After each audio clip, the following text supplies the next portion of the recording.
जगदीश्वराचं मंदिर आणि महाराजांची समाधी त्याच्यामध्ये एक तुम्हाला छोटंसं गेट पाहायला मिळणार आहे. त्या गेटच्या 2 नंबर पायरीवर एक नाव आहे की सेवेचे ठाई तत्पर हिरोजी इंदुरकर. ज्यांनी 14 वर्षात रायगड बांधला त्यांच्या नावाची पायरी तुम्हाला आजही इथे पाहायला मिळणार आहे. पूर्ण गड बांधून झाल्यानंतर महाराजांनी हिरोजीला विचारलं की हिरोजी अतिशय सुंदर तुम्ही गड बांधलात, तुम्हाला बक्षीस का हवंय मागून घ्या. तो कधी 6 जून 1674 आपल्या राजांचा राज्याभिषेक कार्यक्रम चालू होता दरबारामध्ये. तिथे महाराजांनी काय केलं, प्रत्येक मावळ्याला प्रत्येक शिपायाला त्यांच्या कामगिरी बदल बक्षीस समारंभ चालू होता. त्या ठिकाणी हिरोजीने सुद्धा महाराजांनी विचारलं का हवंय ते मागून घ्या. तेवढ्या हिरोजी काय म्हणतात, महाराज मला बक्षीस हवंय पण इथं नकोय, जगदीश्वराच्या साक्षीने हवंय.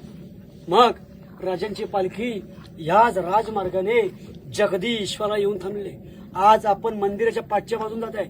राजे ह्या मार्गे पूर्वेकडून जायचे तर तिथे येऊन तो थांबतोय आणि महाराजांनी काय म्हणते, महाराज माझं बक्षीस मागायची वेळ आलेली आहे. राजे म्हणाले हिरोजी मागा काय हवंय तुम्हाला.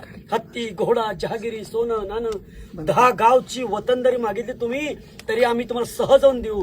मग छत्रपती शिवाजी महाराज त्यांच्यावरती एवढे खुश का होते, कारण की महाराज एका स्वारीवरती होते. आम्ही येई पण आम्हाला रायगड किल्ला बांधून पाहिजे. आणि त्यामध्ये काय झालंय, जे हिरोजी इंदुरकर दिलेला पैसा होता संपला गेलाय, कामच थांबले की करणार काय. मग हिरोजी काय करतायत, स्वतःचं घर दार जमीन जागा बायकोचे दागिने खाण ठेवतायत. मग रायगड किल्ला 14 वर्षात बांधून दाखवतायत. मग राजे म्हणा हिरोजी का हवे ते मागून घ्या. तेवढ्यात तो महाराज म्हणतोय की महाराज मला तुमच्याकडनं कोणत्या गोष्टीची अपेक्षा नाही, तुम्ही दिलं तर फक्त तुमचा चरणस्पर्श द्या. ज्या ठिकाणी तुमचा पाय पडत असेल अशा ठिकाणी माझ्या नावाची मला पायरी लावायला फक्त परवानगी द्या, जेणेकरून ज्या ज्या वेळेस तुम्ही ह्या जगदीश्वराला याल त्या वेळेस तुमचं पाऊल माझ्या डोक्यावरती अभिषेक करता येईल. हेच माझं बक्षीस. काय मागून मागितलंय, पायाखाली नाव. अशी निष्ठावंत लोक होती हो. आज ती लोक पाहायला मिळतात का. त्यांना मागायचं असतं किल्ल्याच्या महादरवाज्यावरती घेतलं असतं, किल्ल्याच्या ह्या मेन गेटवर नगारखान्यावरती घेतलं होतं, पायाखालीच का. अशी निष्ठावंत लोक होती. म्हणून सांगतो आऊसाहेब जिजामाता तुम्ही जन्माला आल्या नसत्या तर दिसली नसती अंगणामध्ये तुळस. आणि खरोखर सांगतो राजे शिवछत्रपती तुम्ही जन्माला आले नसते तर दिसले नसते मंदिरावरचे उंच उंच कळस. बोला पुण्यश्लोक छत्रपती शिवाजी महाराज की जय. या मंदिराचं एक वैशिष्ट्य, आपल्या जगदीश्वराच्या मंदिराचं एक वैशिष्ट्य आहे छत्रपती शिवाजी महाराजांची आणि कविभूषणाची पहिली भेट या ठिकाणी झालेली. कविभूषण वेगळा आणि कवी कलश वेगळा.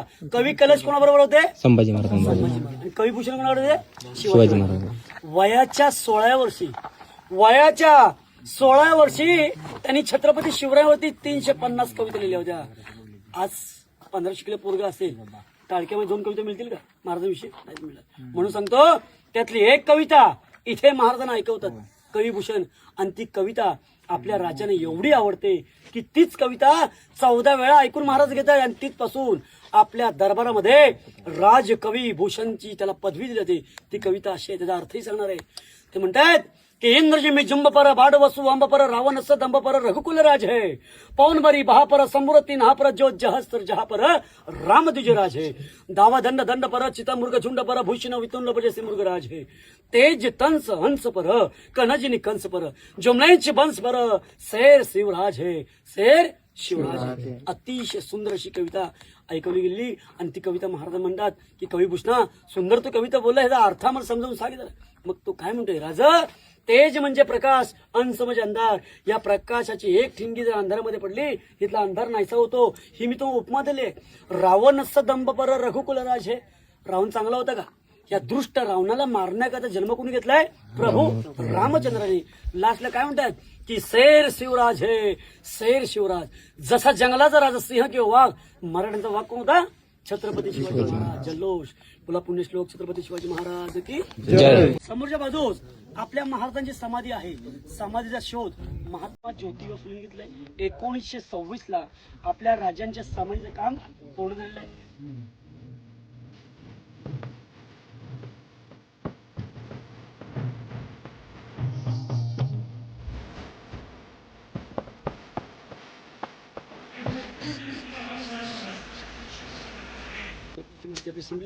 दर्शन घेऊन